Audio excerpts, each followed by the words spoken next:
Nosso título, Lei das Palavras. Nosso tema, suas palavras revelam o seu mundo interior mais profundo e oculto. Suas palavras, entre tantas coisas, revelam também as suas crenças e a sua fé. Lucas, capítulo 6, versículo 45. Vou ler.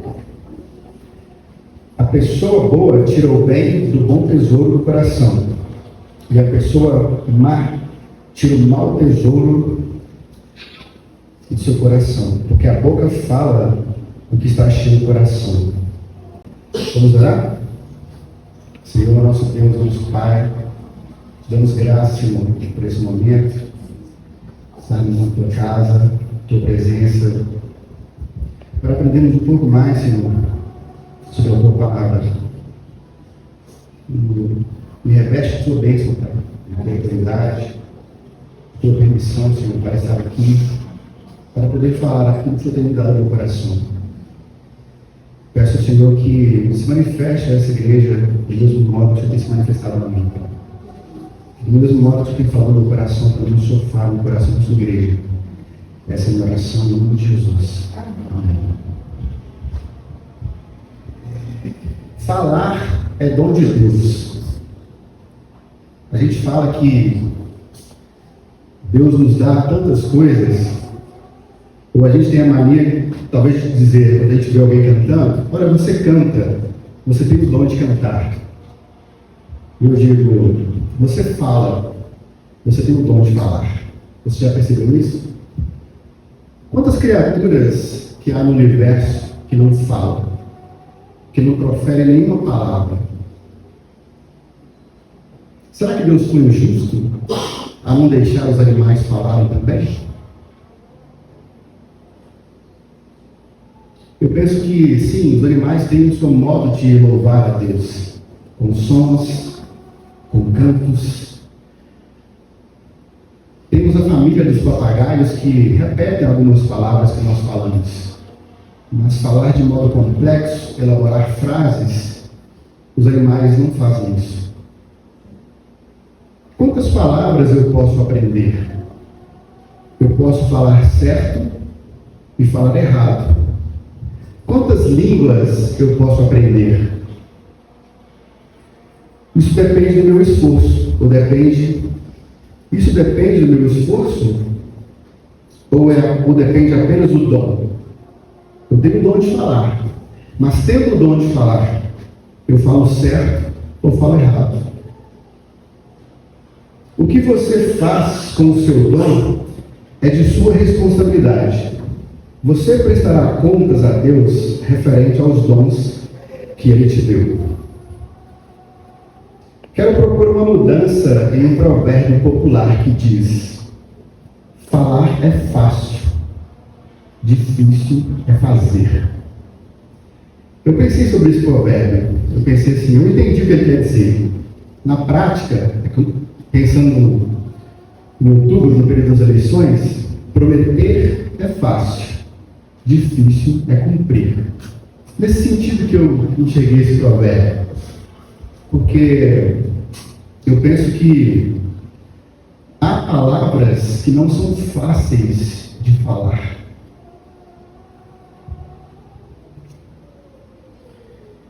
Quero lembrar aos irmãos, vocês podem dizer o que quiser.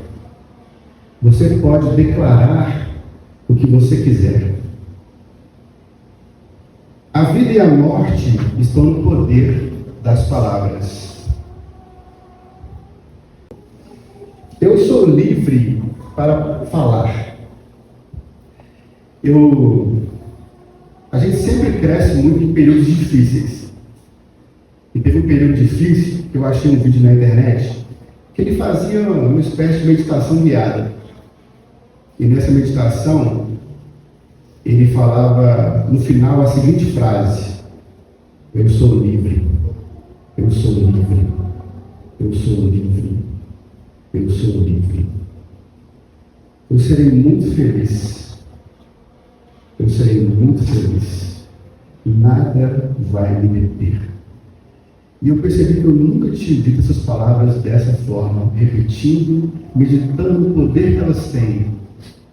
E pela primeira vez que eu disse ela, eu chorei.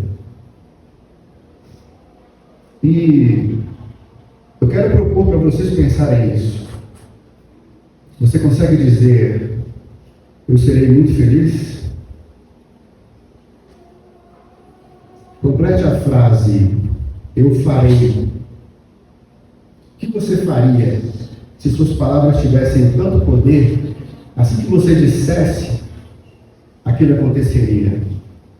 Eu farei. Complete mentalmente. Bom seria se tivéssemos palavras mágicas que só a gente falar uma vez e aquilo já se concretizasse. Nesse momento não tem como, quando eu falo em palavra mágica, eu lembro de uma palavra engraçada que eu falei no nosso PG esses dias. Parangarico tirimiruaru, que é uma palavra que o Chapolin usa para fazer com momentos mágicos. E eu pensei, será que na vida real nós temos palavras mágicas que se a gente dizer, se cumpre? Eu pensei, tem. Achei 3 palavras: fé, esperança e amor. Em momentos difíceis, talvez o que alguém espera de você é, eu acredito. E essa palavra tem um poder enorme. E em outros momentos, alguém espera de você assim, eu espero. O tempo que for necessário.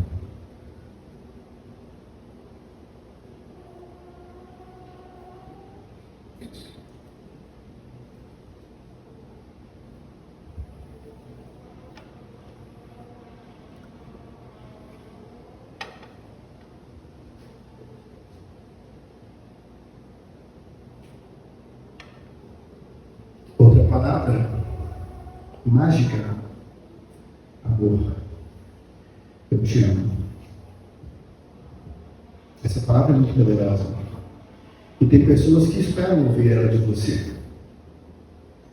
E quando você falar com sinceridade, você vai ver como que essa palavra ela tem um poder de mudar essa pessoa.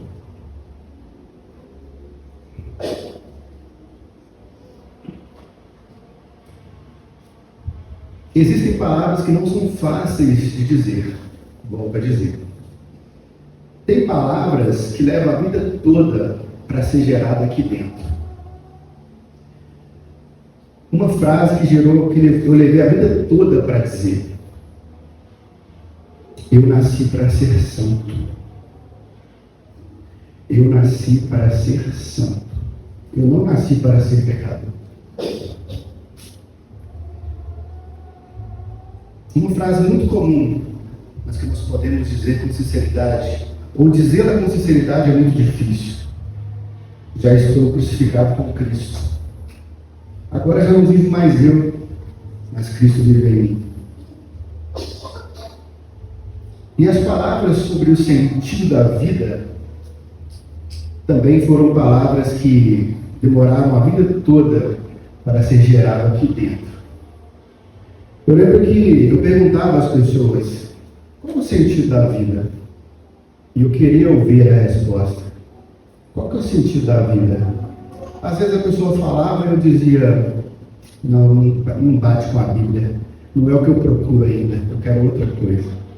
Ele ficava perguntando, qual é o sentido da vida? Qual é o sentido da vida? Até que um dia, um rapaz me disse assim, não lembro o nome dele mais, nunca mais eu encontrei ele. Mas o que ele falou, eu falei, olha, isso aqui resume a Bíblia inteira. Ele disse assim, o sentido da vida é fazer o outro crescer. Pensei, poxa, é isso, exatamente isso. É fazer o outro crescer. E eu continuei pensando, essas palavras foram gerando coisas dentro de mim. E eu percebi que a vida tem essa palavra, essa que eu acabei de dizer, ela resume tudo. Mas se for para falar de mais sentidos, eu falo. O sentido da vida é conhecer a Deus e ser conhecido por Ele. O sentido da vida é amar a Deus sobre todas as coisas e o próximo como Cristo nos amou. O sentido da vida é amar e ser amado. Conceito eterno sobre o uso das palavras. Nossa vida é a soma de nossas palavras, seja as que escutamos ou falamos. Concentre-se em quais palavras você deve dizer diariamente. Elas irão gerar em você coisas positivas ou negativas. Uma pergunta teológica. É possível resistir à palavra de Deus? Durante muitos anos eu nunca me perguntei isso. Mas quando eu fui estudar teologia, eu vi que no seminário, para quando você vai conhecer as linhas teológicas, essa pergunta ela é recorrente. Se tratando muito de batista e presbiteriano. É possível resistir à palavra de Deus? Ao pé da letra, um versículo somente que eu achei com a palavra resistir. Muito conhecido. Provavelmente existem mais, mas esse aqui é o versículo-chave. E todo mundo quer falar, quando de resistência, fala ele. Atos 7, 51. Homens teimosos e incircuncisos de coração e de ouvidos. Vocês resistem ao Espírito Santo. Vocês fazem exatamente o mesmo que fizeram os seus pais. Estevão, ele estava exortando os fariseus. Momentos após esse período aqui, ele foi apedrejado. Então, sempre que alguém quer dizer sim, é possível resistir, ele vai usar este versículo aqui de Atos 7, 51. Mas eu estava lendo Jesus, psicoterapeuta de Hannah Rolfe, editora Paulina, já não é publicado mais esse livro. O pastor Miramar que me vendeu. Ela vai propor sobre esse olhar psicoterapeuta, analisando as falas de Jesus, os convites de Jesus de alguns versículos bíblicos, ela vai propor essa resistência velada em algumas passagens da Bíblia. E o que ela, dentre os mundos que ela falou, tanto da Bíblia quanto de experiências pessoais, um dos que eu mais gostei foi Lucas capítulo 9, 59 a 60. A um outro Jesus disse, siga-me. Mas ele respondeu, Senhor, deixe-me primeiro sepultar o meu pai. Mas Jesus insistiu, deixe que os mortos sepultem seus mortos. Você, porém, vá e anuncie o reino de Deus. Então aqui ela disse que também está implícito no texto, na postura dele, deixe que primeiro eu vá sepultar os meus mortos. O que ela quer dizer? Culturalmente falando, sepultar o pai era ficar com a herança do pai. Porque momentos antes aqui, Jesus está dizendo assim, eu não tenho nenhuma de reclinar a cabeça. Vão comigo? Aí você dá aquela coçada de cabeça, peraí, mas ele tem nenhum de reclinar a cabeça. Acho que eu melhor ficar com a herança do meu pai, né? Para dar uma depois eu vejo o que eu faço. Então, esse ficar com a herança do meu pai foi a primeira vez que eu ouvi alguém escrever sobre isso, dessa forma, achei interessante. E lendo um livro que chama Judaísmo Vivo, que ensina as práticas judaicas, ele discorda dessa frase aqui, né? Deixe que os mortos sepultem seus mortos. Ele achou um absurdo Jesus dizer isso. Ele achou falta de respeito. Então, está implícito na postura desse homem a palavra resistir. Então, em muitos textos da Bíblia, algumas palavras estão no contexto, estão nas entrelinhas. Você não acha tão assim fácil. Você vai ter que ler, estudar, meditar e perceber, olha, ele resistiu, ele foi chamado, mas disse não. De acordo com esse livro, uma frase que me foi gerada: a porta do coração se abre do lado de dentro do ser. O homem possui autonomia em suas decisões para resistir ou aceitar a Jesus.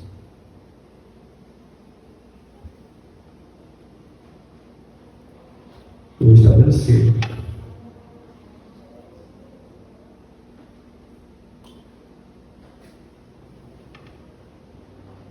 Esse versículo aqui na prática, nos dias de hoje, resistência. É possível resistir Jesus? Eu tive um colega que ele falou assim, quando eu leio a Bíblia, quando eu vejo a história da Bíblia, eu acho um absurdo. Jesus chamando as pessoas e as pessoas resistindo. Era Jesus. Não tinha como você não dizer sim na fala dele. Só que, quando os dias foram acontecendo, naquele ano, eu fiz mais de 100 postagens sobre o amor de Deus. E ele nunca reagiu a nenhuma. Pelo contrário, publicamente, quando juntava os amigos, ele me zombou uma vez. O Tiago dele é amor, ágape. Beleza. E durante o ano eu fiz algumas postagens engraçadas sobre futebol. E é onde ele reagia, chamava a atenção dele, prendia a atenção dele. E na prática, quando você vai ver, não é a Bíblia. E às vezes, quando vai discutir tema polêmico, não consegue, quer se fechar. Não tem argumento. Se resiste ao novo, resiste a uma outra ideia que ninguém nunca te disse. E na prática também eu penso assim que quando alguém diz assim, abandone o futebol, abandone o videogame, as novelas e os filmes violentos. Falei quatro coisas aparentes que ninguém nunca vai chegar. Nós batistas não vamos chegar para você e dizer assim, olha, você perde a salvação por assistir futebol. Nós batistas sabemos que nós não perdemos a salvação. Quando você aceita a Cristo, você recebe o Espírito Santo e você é salvo. Aí se inicia o processo de santificação. Mas existem vários níveis de resistência. Tem um resistente que ele não vem no culto. Tem um resistente que, além de não vir no culto, ele faz campanha contra a igreja. Mas tem um resistente que ele vem na igreja, mas ele não quer fazer nada na igreja. Tem um resistente que ele vem e faz, mas faz pouco. Faz de qualquer jeito. São níveis de resistência. Então eu percebo que, quando eu não estudo a Bíblia, quando eu não leio livro sobre a Bíblia, quando eu não venho na escola bíblica dominical, quando eu não dou oferta, até certo ponto a palavra é resistência. Aqui dentro, a sua conversa interior, ela é: eu resisto. Até um tempo atrás eu diria só assim: eu quero ou eu não quero. Mas eu aprendi com a Hannah, é resistência. Na polícia a gente fala assim que existe o resistente passivo e o resistente ativo. Na abordagem policial, o resistente passivo é aquele que você vai abordar ele só fala com você assim: não, polícia, eu não tenho nada, eu estou limpo. Ele não quer levantar a mão, não quer abrir as pernas, não quer encostar a mão na parede. Ele é o resistente passivo. Ele diz: não, estou tranquilo. O resistente ativo é aquele que vai para cima do polícia e quer brigar com o polícia. Então são níveis de resistência.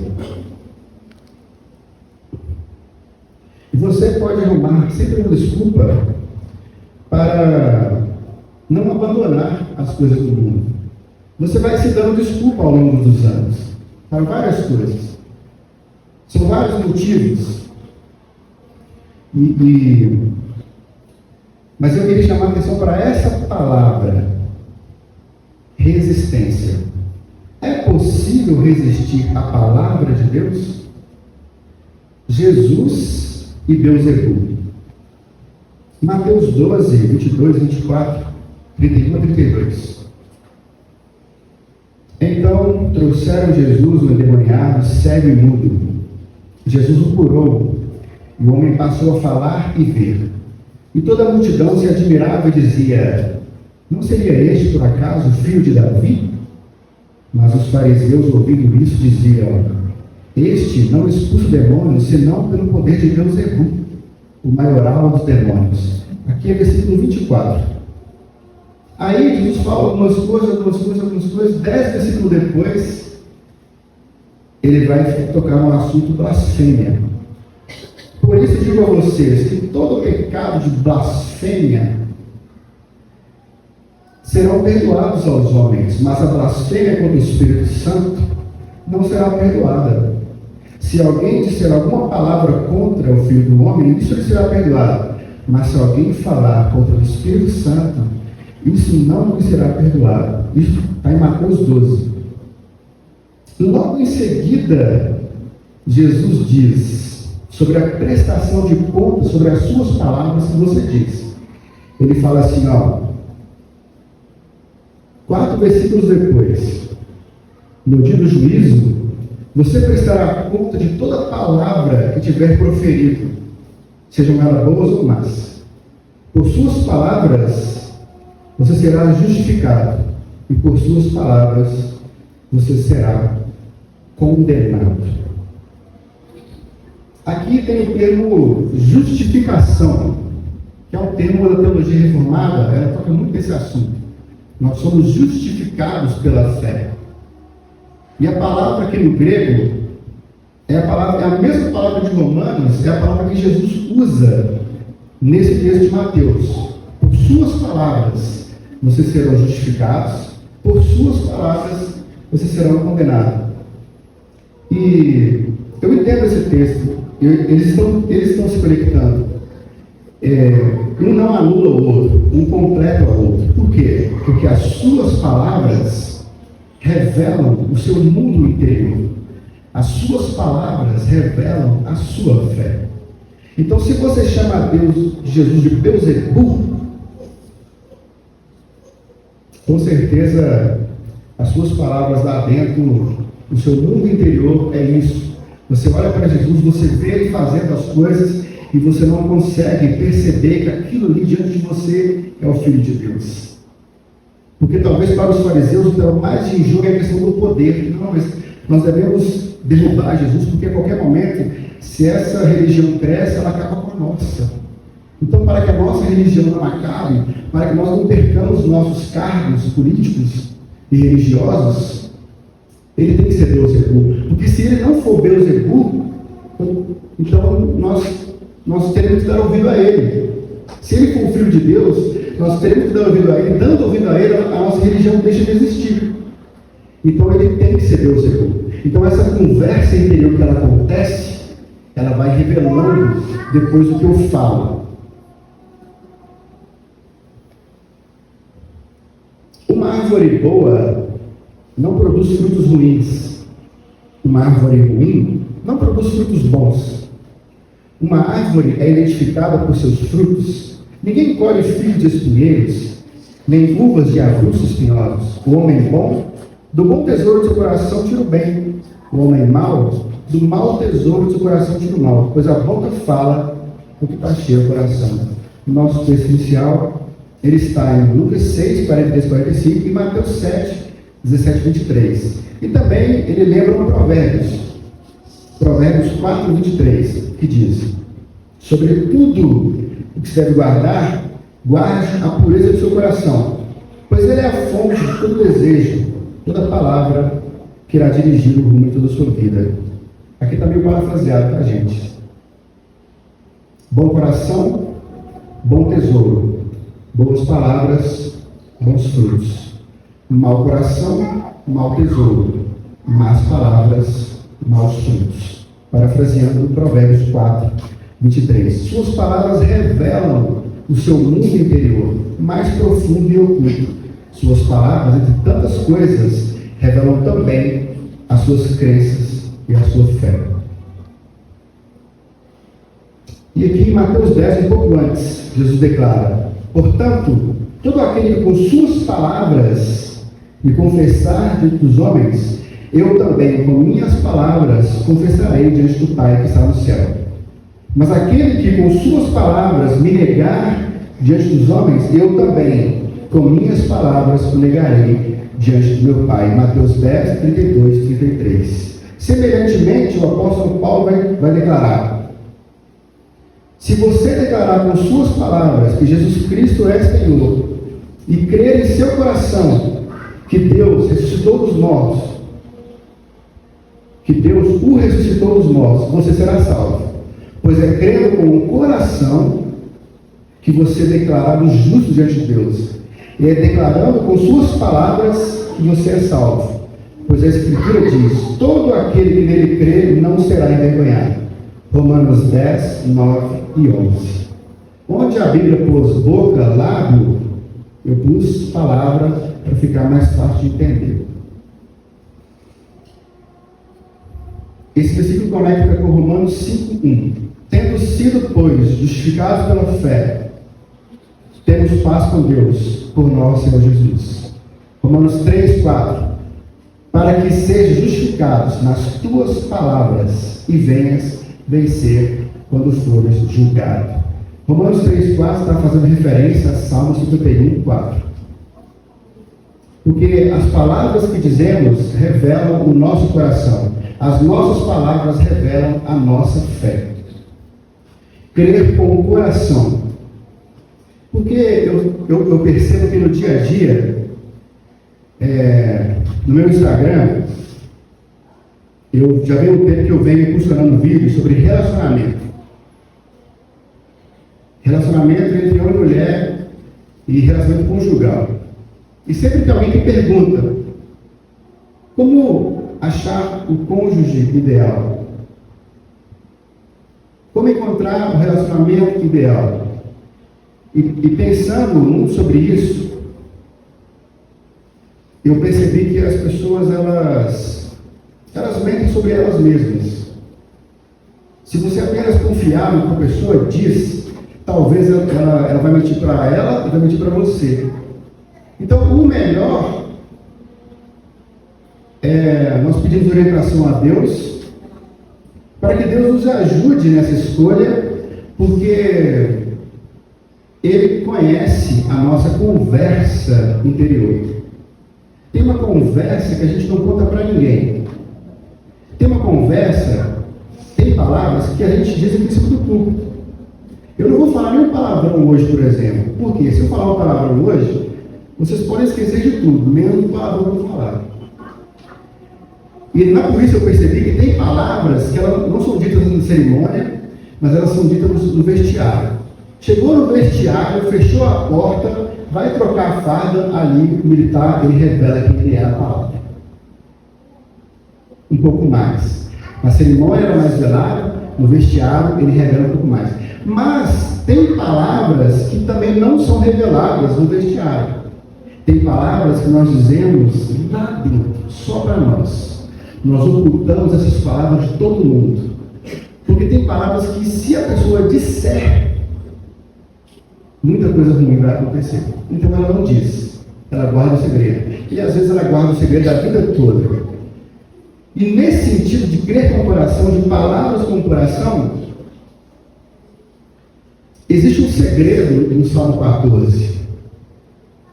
O Salmo 14 diz assim, diz o tolo em seu coração, não há Deus. Diz o tolo no seu coração, não há Deus. Todo mundo conhece. Para nós, hoje, século 21, 2 mil anos depois de Cristo, a gente está cansado de ver ateu. O ateu não fala com o coração mais, o ateu fala toda hora, na televisão, no livro. Ele insulta Deus o tempo todo. Hoje ninguém tem mais vergonha de falar que não há Deus. Eles acham corajoso dizer isso. Mas nessa época do Salmo 14, os homens não diziam com os lábios, não há Yahvé. Eles não tinham essa coragem. Porque dizer que não há Yahvé, para o judeu, é considerado um crime supremo. Se você fosse comerciante e dizer não há Yahvé, ninguém compraria de você. Fala, aquele cara é doido, você viu? Ele está falando que não tem Yahvé, ele é maluco. Com os lábios, ninguém dizia. Essa ideia de dizer que não há Yahvé, ela vem de 1700 para cá. Antes disso, é tranquilo acreditar que existe Deus. Todo mundo fala, Deus existe, Deus existe. Mas o Salmo 14 vai revelar, não. Vocês dizem aqui dentro, ó, não há Yahvé, não há. E por causa dessa palavra que você fala aqui dentro, vocês fazem maldade. Porque se vocês crescem de verdade que Yahvé existe, vocês não fariam o que vocês fazem. Vocês praticariam o bem. É isso que ele revela depois. Diz o tolo do seu coração, não há Yahvé, não há ninguém que faça o bem. Por quê? Porque se a conversa interior fosse Yahvé existe, você faria o bem. Então hoje, eu nunca vi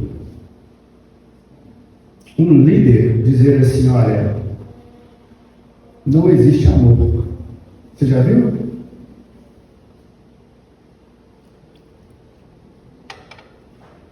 Você já viu alguma pessoa dizer não existe amor? Hoje, quando eu pergunto lá no Instagram, na enquete, amor existe? Hoje já tem uma porcentagem para dizer não, não existe. Já tem corajoso para dizer amor não existe. Amor não existe. Olha. Mas eu não vi aí um líder dizer publicamente, amor não existe. Os líderes evangélicos dizem, amor existe. Nós amamos a Deus. Nós amamos o nosso próximo. E eu gosto de conversar sobre Deus. Eu gosto de conversar sobre a Bíblia, sobre a vida, sem a ideia de ofender. Quando é possível, eu converso. Eu sempre perguntei aos calvinistas, mas por que isso? Por que aquilo?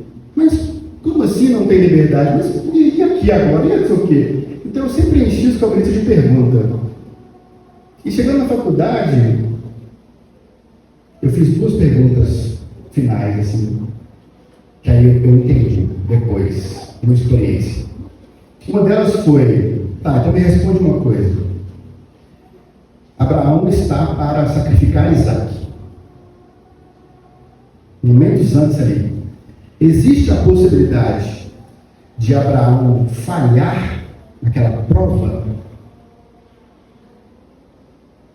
Existe a possibilidade de Abraão falhar na prova ou só existe a possibilidade dele ser aprovado? Aí o professor diz, não existia a chance dele falhar. Falei, então é muito fácil, né? Ele foi para uma prova onde só existia a opção de passar na prova. Aí não faz sentido. Para você passar numa prova, tem que ter a opção de não passar também. Senão não é válido. Se Abraão foi aprovado, se ele é considerado um pai da fé, porque ele foi provado, é porque ele passou na fé. Toquei em casamento dos 18 anos até os 32.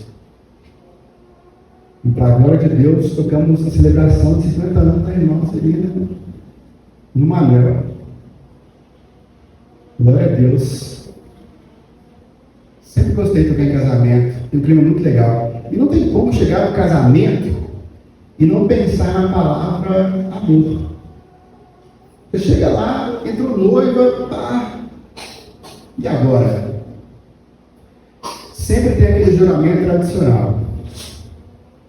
No momento das alianças, pastor, padre, pega a palavra, pega o microfone, vira o nome de frente um para o outro, vamos lá. Juramento tradicional. É de livre, espontânea vontade que você quer se casar com fulano de tal? É de livre, espontânea vontade que você quer se casar com a fulana de tal? E ambos respondem sim. responder sim, vamos dar os votos. Eu, repete comigo, fulano de tal, recebo-te por minha esposa e prometo ser-te fiel, amar-te, respeitar-te, na alegria da tristeza, na saúde da doença, todos os dias da minha vida. Eu ouvi esse juramento muitas vezes. E talvez por tanto ouvir esse juramento, tanto ouvir, chegando na aula de teologia, eu perguntei ao professor, na Bíblia está escrito que Jesus, como Cordeiro de Deus, vai casar com a igreja, vai ter um casamento no céu. Esse casamento é por amor ou não é? Porque eu pensei, o amor é livre, o amor não é livre. Ou você consegue obrigar alguém a te amar?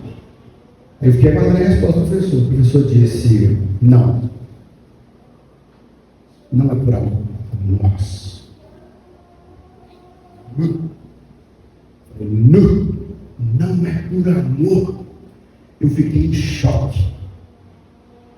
Voltei para casa. Eu nunca tinha sentido uma tristeza tão grande na minha alma. Que isso?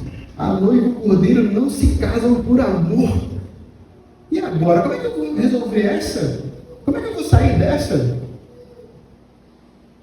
Nunca aconteceu comigo, exceto esse dia. Cheguei em casa e falei, não, eu vou dormir, eu estou aqui, ó. Não vou tirar nem tênis, sapato, nem nada. Eu vou dormir de calça, de meia, tudo. A luz acesa, nem vou ligar o computador. Aí deitei e fiquei lá, assim, olhando o teto, luz acesa. Como assim? Não se separa, não, só muito essas horas, né? Estarrecido. Não acho uma palavra para dizer. E foi um dos momentos que eu tive uma experiência com Deus, e essa experiência me traz aqui para te contar isso. Para isso eu tenho que te contar. Aí veio a voz do Senhor e disse, dobra os seus joelhos, porque hoje eu vou falar com você. Eu falei, glória, é agora. Levantei, dobrei meu joelho e fiquei em silêncio. O coração do sábio é o som submisso em silêncio. 5 minutos em silêncio. E o Senhor disse, diz o tolo em seu coração, não há amor. Aí eu caí para o lado. Agora eu entendi. Salmo 14. Diz o tolo em seu coração, não há Deus. Então, líder cristão, doutor em teologia, dizendo no coração, não há amor. Então, por causa dessa palavra, toda a compreensão teológica dele começa a mudar. Porque se não há amor, o que há então? Então foi onde nasceu o texto do livro Amor é Soberano, o texto chama O Ateu do Amor. Diz o ateu em seu coração, não há amor. Não há amor incondicional. Não há ágape. Tudo é apenas um jogo de interesses. Diz o ateu em seu coração, a igreja e o cordeiro não se casam por amor. Deus não ama toda a humanidade, mas só os prediletos. Amor não é escolha. Amar não é decidir. Diz o ateu em seu coração, amor não é relacionamento e mútuo consentimento, mas é relação aleatória. Amar não é voluntário. Este ateu não sabe diferenciar a mão direita da esquerda. Ele não faz a menor ideia de quem é Jesus e do que seja o amor. Porque se nós, que somos imperfeitos, queremos nos casar por amor voluntário, de mútuo consentimento, em ato de liberdade, quanto mais o Cordeiro de Deus, que se doou por amor em sacrifício vivo, santo e perfeito. Deus é amor. O amor não pratica nenhuma ação vazia de amor. Glória a Deus. Amém? Eu vou parar por aqui. Reflexão.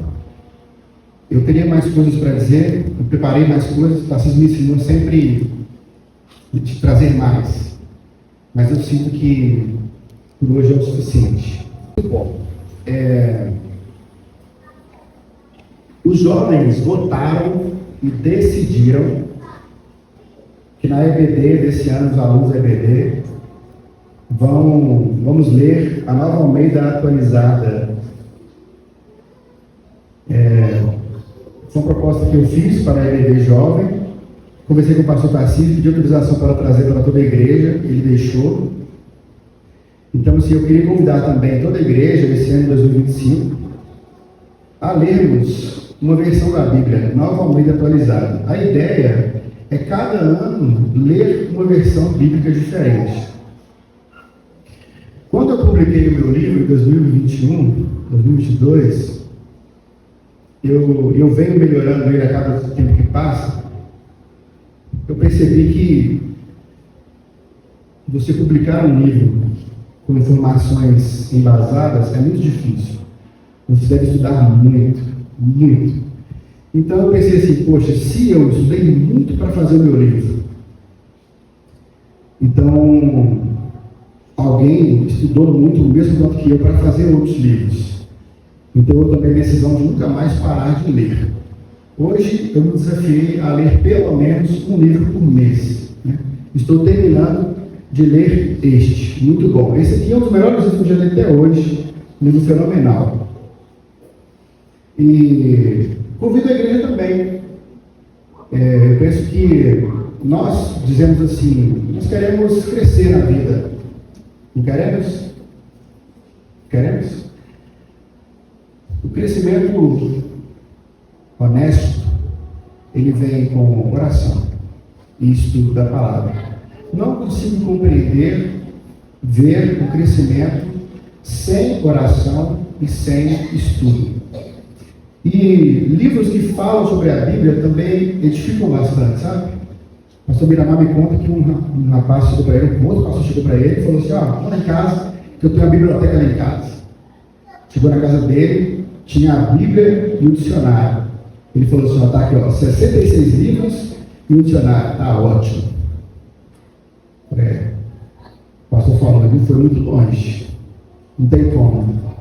Porque a Bíblia é um livro muito complexo. E não dá para você imaginar tudo, pensar em tudo. Então muitas pessoas vão pensar coisas que você fala, olha, isso aqui nem passou pela minha cabeça.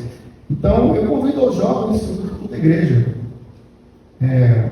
Venha comigo. Vamos ler um livro por mês e vamos ler uma versão da Bíblia desse ano, novamente atualizada. Ano que vem a gente lê outra versão. A minha ideia é sempre ler uma versão por ano diferente. E versões diferentes eu acho que amplia mais, sabe? Assim, essa ideia de ficar só em uma versão. É isso que eu tinha para falar hoje. Deus abençoe a igreja. Amém? Glória a Deus.